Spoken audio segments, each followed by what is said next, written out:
راح اخذ لكم هذه الاحرف، هذه الاحرف، واللي حرفه ما موجود اكتبوا لي بالتعليقات.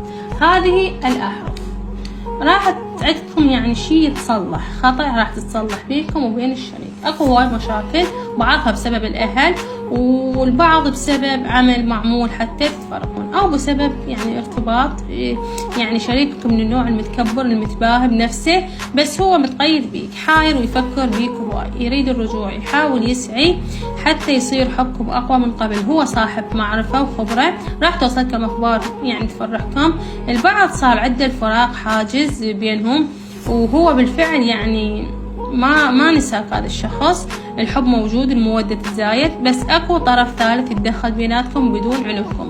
البعض يختلفون بالاديان او بالاعمار، والبعض متزوج بسبب اهله، اكو رجوع عن قريب. البعض المتزوجات راح يصير بيناتهم طلاق بسبب قلة الصبر والتروية.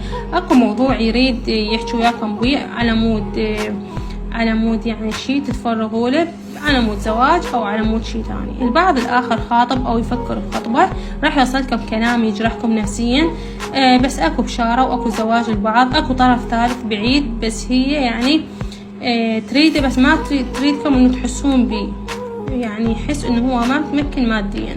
اكو لقاء بينكم وبين الشريك بالصدفه، والبعض بيناتهم فتن ومشاكل.